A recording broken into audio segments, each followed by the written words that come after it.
எதை பயன்படுத்த வேண்டும், எதை பயன்படுத்தக்கூடாது, எது புதுசாக இருக்கணும், எது புதுசாக இருக்கக்கூடாது, எதை செய்ய வேண்டும், எதை செய்யக்கூடாது, எது இருக்க வேண்டும், எது இருக்கக்கூடாது. ஒரு புது வண்டி வாங்கினாக்கா உங்களுக்கு எந்த தொந்தரவு கொடுக்காம இருந்துச்சு. இந்த பழைய வண்டி வாங்கிட்டு பாருங்க, அதுக்கு நீங்க புது வண்டியை வாங்கலாம். அந்த அளவுக்கு உங்களை அந்த வண்டி டார்ச்சர் பண்ணிடும். உங்களுக்கு செகண்ட் ஹேண்டு ஒத்துக்காது, ஒத்தே வராது, நீங்க தொடவே கூடாது. உங்ககிட்ட இருக்கக்கூடாது ஏன் ஆசை இல்லை, அந்த நம்பர் இருக்க விடாது, உங்ககிட்ட அது வேலைக்கு போயிடும். நமக்கு கடவுள் பிடிக்குதா என்றதெல்லாம் பிரச்சனையே இல்லை, கேள்வி அது கிடையாது. கடவுளுக்கு நம்மளை பிடிக்கணும், கடவுளுக்கு யாரை பிடிக்குதோ அவங்களுக்கு தான் அது சப்போர்ட் பண்ணும்.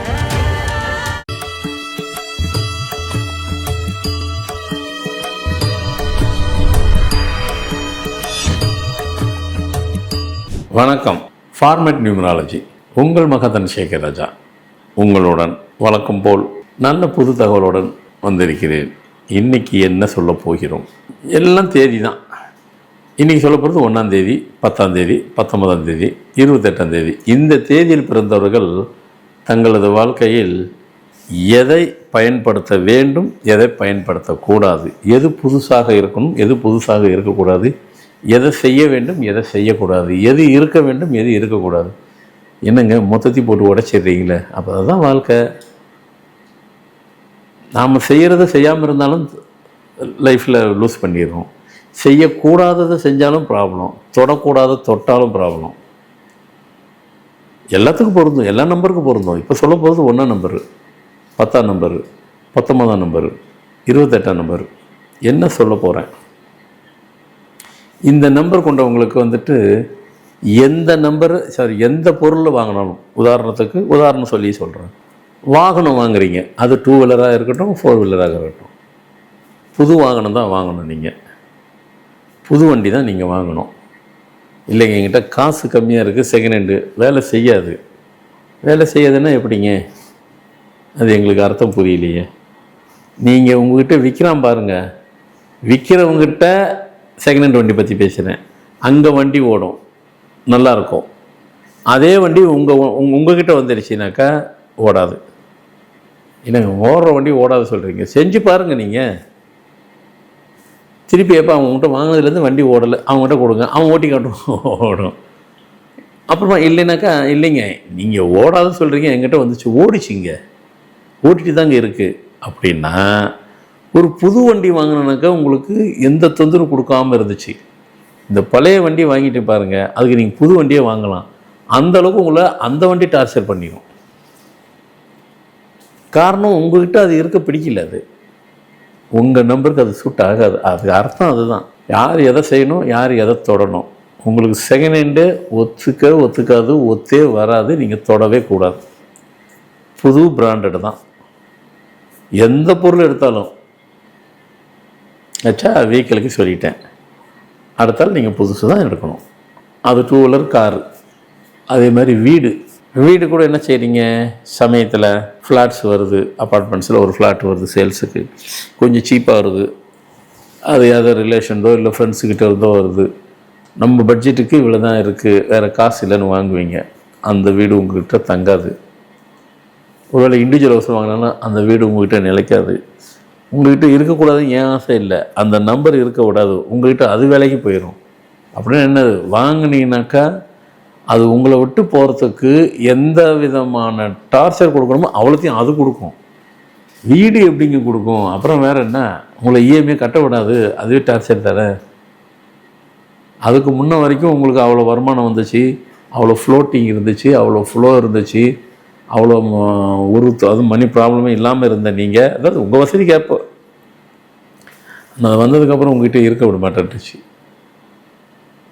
அந்த வீடு மற்றவங்களுக்கு யாருக்கு இருக்கணுமோ அவங்ககிட்ட போனால் அது சரியாக வரும். அப்படின்னா என்னது, நீங்கள் பொறுமையாகவும் இருங்க. புது வீடு வாங்குறதுக்கு பெரிய பட்ஜெட்டுங்க, அவ்வளோ காசு இல்லை, பரவாயில்ல, வாடகை வீட்டில் இருங்க. அது வரைக்கும் ஒன்றும் பெரிய இதாகிடாது, காசு சேருங்க. புது வண்டி வாங்குகிற அளவுக்கு புது வீடு வாங்குகிற அளவுக்கு காசு சேருங்க. இஎம்ஐ போடுங்க, ஆனால் நீங்கள் முடிச்சிருவீங்க. அது எப்படி அது முடிக்க வைக்காதுன்னு நான் சொன்னேன். இப்போ நான் சொல்கிறேன், அது உங்களை முடிக்க வச்சிடும். ஏன்னா புதுசு உங்களுக்கிட்டே இருக்கிறதுக்கு அதுக்கு பிடிக்கும். நான் பொதுவாக அப்படி தான் சொல்லுவேன். கடவுளை நமக்கு பிடிக்குதாங்கிறத விட கடவுளுக்கு நம்மளை பிடிக்கணும். ஆமாங்க, எல்லாத்துக்கும் அப்படி தான். நமக்கு கடவுள் பிடிக்குதான்றதெல்லாம் பிரச்சனையே இல்லை, கேள்வி அது கிடையாது. கடவுளுக்கு நம்மளை பிடிக்கணும். கடவுளுக்கு யாரை பிடிக்குதோ அவங்களுக்கு தான் அது சப்போர்ட் பண்ணோம். என்னங்க நியாயமே இல்லைங்க. எல்லோரும் மனுஷன், அவர் படைக்கப்பட்டது தானே.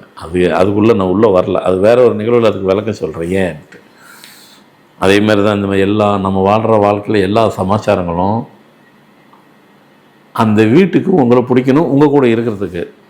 நீங்கள் புதுசு தான் இருக்கணுங்கிறது தான் நியதி. நீங்கள் பழசை எடுத்தால் அதுக்கு பிடிக்காது, உங்களை விட்டு வேலைக்கு போயிடும். புதுசை எடுங்கள். நான் சொல்கிறதெல்லாம் நீங்கள் புரிஞ்சிக்கிறது தன்மை என்னென்னா, உங்களுக்கு ஆவாததை சொல்கிறேன், ஆவறதை சொல்கிறேன். At any cost. அப்போ நான் வெயிட் பண்ணணுமா, வெயிட் பண்ணுங்கள் சார் அப்படின்னாக்கா நான் இன்னும் 4-5 வருஷம் வெயிட் பண்ணுமே, 2 வருஷம் வெயிட் பண்ண, 4-5 வருஷம் எதுக்கு புது வீடு வாங்க? வெயிட் பண்ணுங்க. வெயிட் பண்ணாமல் சின்ன வீடாக கூட இருக்கட்டும் பழசு வாங்கிட்டு கையில் இருக்கிற காசுக்கு பழசு வாங்கினீங்கன்னா அந்த வீடு உங்கள்கிட்ட தங்காது. இதெல்லாம் எப்படி நீங்கள் அனுபவ ரீதியாக எல்லோரும் பார்த்துருப்பீங்களே, ஒர்க் அவுட்டே ஆகாது. எப்படி வாங்கணும் வெஹிக்கிள் உங்கள்கிட்ட இருக்க மாட்டேன்னு சொல்லிட்டு கிளம்பிடுச்சோ, வீடும் உங்கள்கிட்ட இருக்க மாட்டேன்னு சொல்லி அதுவும் கிளம்பிடும். அடுத்து என்ன சொல்ல போகிறீங்க? நிறைய சொல்கிறீங்க, நிறைய மேட்டரெல்லாம் சொல்கிறீங்க, நாங்கள் எல்லாம் ஃபாலோ பண்ணுறோம். சொல்லுங்கள், இன்னும் நிறைய இருக்குது, வேறு என்ன இருக்குது? நிறைய என்ன மெயின் இது தானே. நம்ம சில விஷயம் ஒரு வரியில் போட்டால் அது நிறைய அடங்கிடும்ல. அதேமாரி நீங்கள் எந்த திசையில் இருக்கணும் இருக்கக்கூடாது. யாருக்கு 1ஆம் தேதி, 10ஆம் தேதி, 19ஆம் தேதி, 28ஆம் தேதி எந்த திசையில் இருக்கலாம்? ஈஸ்டில் இருக்கலாம், நார்த்தில் இருக்கலாம், கிழக்கு இருக்கலாம், வடக்கு இருக்கலாம், ஏன் தெற்கு கூட இருக்கலாம், தப்பு கிடையாது. மேற்கு இருக்கக்கூடாது, அதாவது வெஸ்ட்டு இருக்கக்கூடாது. இருந்துருச்சுன்னா அது உங்களை விட்டு விலகிறதுக்கு தான் பார்க்கும். உங்களை எவ்வளோ டார்ச்சர் அது கொடுக்கணுமோ அது கொடுத்துரும். ஆமாங்க, அது அது அது அதுக்கு பிடித்தம் இருக்காது மனுஷங்கிட்ட. அதுதான் உண்மை. அது யார்கிட்ட இருக்கணுமோ அவங்ககிட்ட இருந்து அவங்கள தொந்தரவு பண்ணாது. அவங்கள எப்படியாவது அவங்கள தக்க வைக்கிறதுக்கு என்ன ரீட்டைன் பண்ணுறதுக்கு வழியாக அது செஞ்சு கொடுத்துரும். அப்போது இருக்கக்கூடாத ஃபேஸு எது அப்படின்னா வெஸ்ட்டு, மேற்கு பகுதி. வாய்ப்பே இல்லை. இருந்துச்சுன்னா உங்களை விட்டு விலகிறதுக்கு என்னென்ன வழி இருக்கோ அவ்வளோ வேலை பார்த்துரும். அதனால் உங்களை டார்ச்சர் பண்ணணும். அந்த வீட்டில் இருந்துக்கிட்டு நீங்கள் பிஸ்னஸ் பண்ணால் இருக்க விடாது, மென்டல் ஸ்ட்ரெஸ் பண்ணிடும், டார்ச்சர் பண்ணணும். உங்களை வந்துட்டு அந்த வீட்டில் இஎம்ஐ கட்டியது இஎம்ஐ கட்ட விடாது, இப்படிலாம் தொந்தரவு பண்ணுங்க. என்னங்க நீங்கள் பயம் காட்டுறீங்க? பயம் இல்லைங்க, அட்வைஸ் கொடுக்குறேன். இது எப்படி பயமாக இருக்கும்? அட்வைஸ் இதெல்லாம். ஆனால் அதுதான் உண்மையும் கூட. இங்கேருந்து வெளிநாட்டு வேர்ல்டு ஃபுல்லாக பார்க்குறோம், 80-90 நாட்டுக்குள்ளே உங்களை பார்க்குறேன். அப்படியே இங்கேருந்து சொல்கிறேன், ஆடி போயிடுறாங்க எல்லோரும். ஐயா உண்மைதான், அந்த வீடை நான் வாங்கினது நான் படுற வேதனை இருக்குது, இம்மிடியட்டாக கொடுத்துருவேன். நீங்கள் இந்த தேதி பிறந்திருக்கீங்க, உங்களுக்கு இந்த தசை ஆகாது, முதல்ல அதை கொடுங்க. ஆனால் அதுவும் ஒத்துக்கிறாங்க. இல்லை இதுக்கு முன்னாடி அந்த தசையில் இருந்தால் அது எங்களுக்கு ஃபஸ்ட் கிளாஸ். ஆமாம், அதான். ஆனால் உங்களுக்கு தெரியாது. அது நீங்கள் என்ன தெரிஞ்ச என்ன செய்ய போகிறீங்க? இல்லை, இப்போ இதெல்லாம் சொல்கிறது எதுக்கு? தெரிஞ்சுக்கிறதுக்காக சொல்லப்படுறது, தெரியப்படுத்துறது. இன்னைக்கு நிறைய தகவல் கொடுத்துருக்குறேன். வாழ்க்கையில் எது இருக்கணும், எது இருக்கக்கூடாது, எது செய்யணும், எது செய்யக்கூடாது, எதை வச்சிருக்கணும், எதை வச்சிருக்கக்கூடாது,